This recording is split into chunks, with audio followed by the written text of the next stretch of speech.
Dear friends, recently I had released a video saying that I was an atheist, and my atheist professor forced me to reconsider atheism on the basis of chemistry, physics, and the mathematics of probability, and that is how I realized that atheism is not going to work. If atheism has to work, life should have evolved from a primordial soup.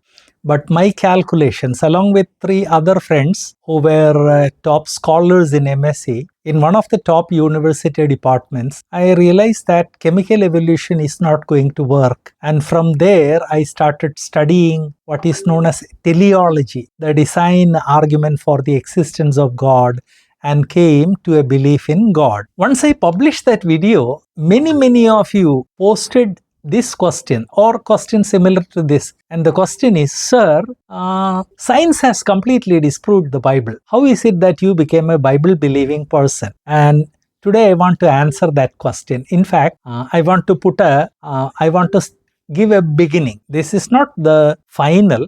This is only the first in a series of videos related to Bible and science.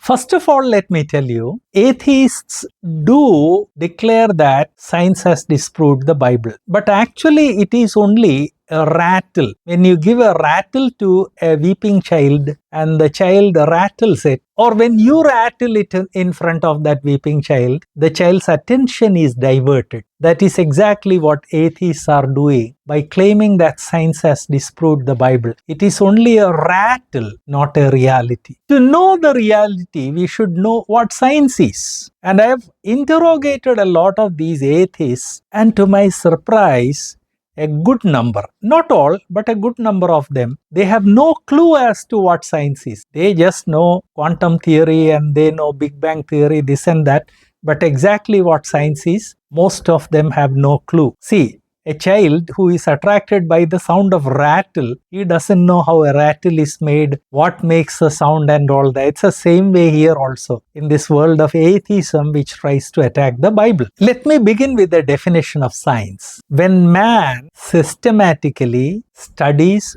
matter, energy and time, then he arrives at some objective conclusions. Those objective conclusions are established data, established law. The collection of that established data and established law is science. But most of the people who run around with the rattle, they talk about hypothesis, they talk about theory. Please remember, hypothesis, theory and inference, they are all part of obtaining objective information, but they in themselves are not science, they in themselves are not objective information. So let me give you some of the words which are related to science, which people misunderstand with the ultimate knowledge in science. You have all heard about hypothesis. A hypothesis is just an assumption. It is not science and it is not the final stage. You have heard about theory. A theory is something that is totally theoretical. Now, I'm showing pictures along with my statements, and in these pictures you will see these words: hypothesis, assumption, theory in English and also in another language. Please ignore the other language. It is just for the knowledge of bilingual people. If you're not comfortable with the other language, just ignore it. But if there are any bilingual people, let them enjoy words in both languages. So there are theories in science. There is inference in science when they deduce something. There is analogy when people compare similarity between two things. There are also extrapolations. You all have drawn graphs, isn't it? X-axis, Y-axis, there may be 10 plus 10 values.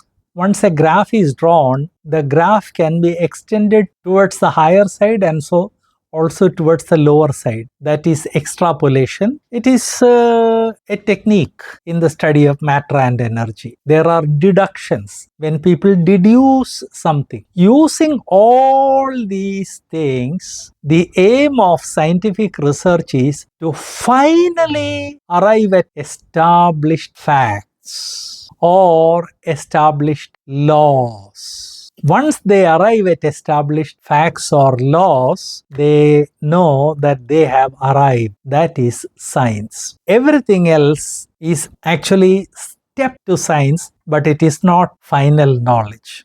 You may say, sir, you mentioned a lot of words, how to remember? Well, first of all, let me say, I mentioned only 6 or 7 words. There are some 20 to 30 words like this. They are all steps in studying matter and energy. And it's practically impossible to remember them all.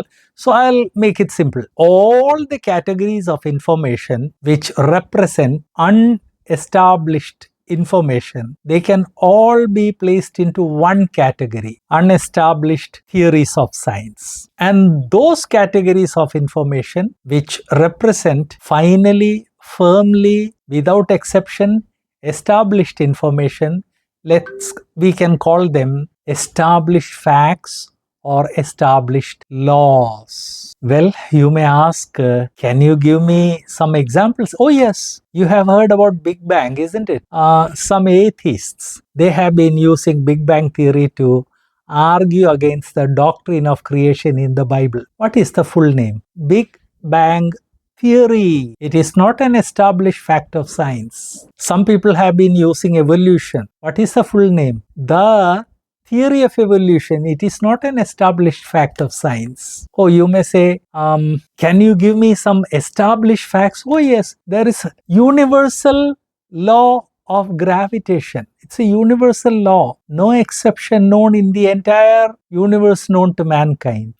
There is also the law of thermodynamics, applicable everywhere, from the most humble medicine that you use for headache up to the biggest mega galaxies in the universe. An unestablished theory cannot be used for arguing against anything. The science of logic, the science of determining truths, demands that all truth be determined with the help of established facts, not theories. So what?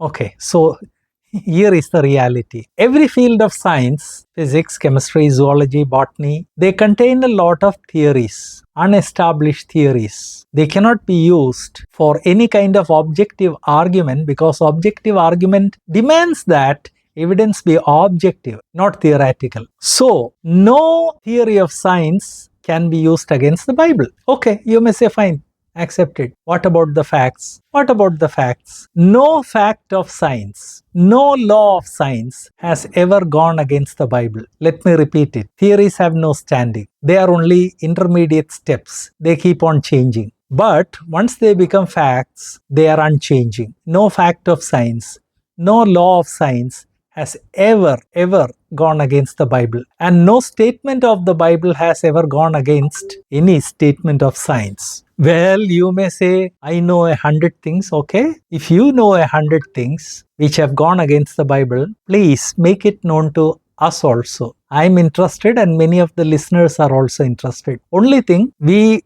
demand facts of science, laws of science. So if you think that any fact of science or any law of science has gone against the Bible, then please write that either in a statement form or in a question form in the comment box under this video. I will reply to each of your questions step by step, one by one. Once again, here is the invitation.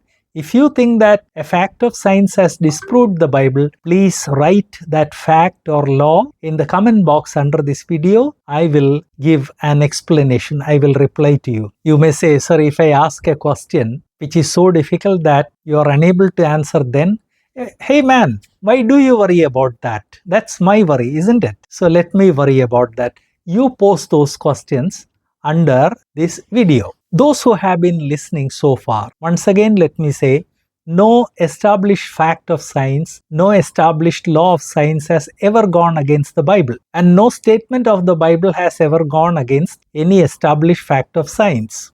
Oh yes, one thing. Those of you who post questions, please stick to science, not to history, not to archaeology, because I'll be releasing videos on history and archaeology later. So reserve questions, non-science questions for those videos. Ask only questions related to physics, chemistry, zoology, botany, mathematics of probability, etc. I hope I am clear now. Friends, it takes a lot of preparation and a lot of effort to produce a video like this, and therefore we want your encouragement. Without spending a penny, you can encourage us. Under this video, there is a thumbs up sign, which means you like the video. Please give us a like. Also, one request to believers. Atheists are spreading their rattle everywhere. It produces a lot of sound, no substance in it. Christians should be spreading truth so that young people are not confused. And therefore, under this video, there is a share button. It's actually an arrow. Click it, share with your friends, share with the young people in your church,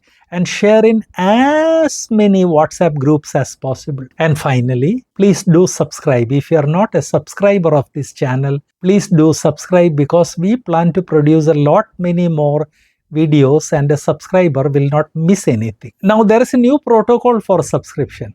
You have to press the subscribe button, then you have to press the bell icon, and after that you have to choose all. Please do that and give us an encouragement, and you don't miss any of our precious videos. God bless you. Yes, to atheists and also to theists, be sure to post all your science questions which you think that are against the Bible. Okay? God bless you.